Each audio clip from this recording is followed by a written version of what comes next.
অনেক সময় হয় না, অনেকে পায়ে পাড়া দিয়ে ঝগড়া করতে আসে, এরকম আছে না নাই? আপনি চুপচাপ দেখবেন একটা বাজে কমেন্টস করতেছে, আবার কমেন্টের নিচে কমেন্ট, আবার গালি। হ্যাঁ, আছে না এরকম?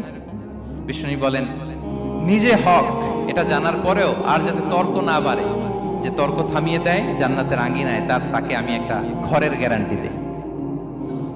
ওয়াবিবাইতিন ফি ওয়াসাতিল জান্নাতি লিমান তারাকাল কাযিবা ওয়া ইন কানা মাযিহান।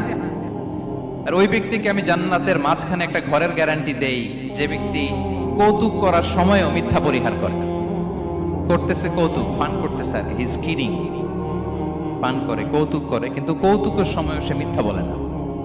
এই স্বভাব যাদের, তাদেরকে আমি জান্নাতের মাঝ বরাবর একটা ঘরের গ্যারান্টি দেই।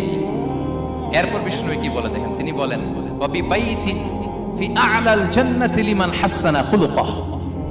আর জান্নাতের একেবারে হাইস্ট পিক অফ প্যারাডাইস, জান্নাতের সর্বোচ্চ স্তরে আমি একটা ঘর বা একটা বাসভবনের গ্যারান্টি ওই ব্যক্তিকে দেই যে তার আচরণটা সুন্দর করেছে,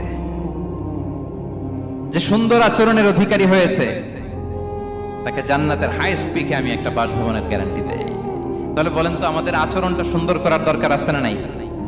এটা খুব ছোটখাটো একটা আমল, তাই না? কথা বলেন, দক্ষিণ কোরিয়া প্রবাসী ভাইরা আওয়াজ করে বলেন, এটা কি ছোট আমল?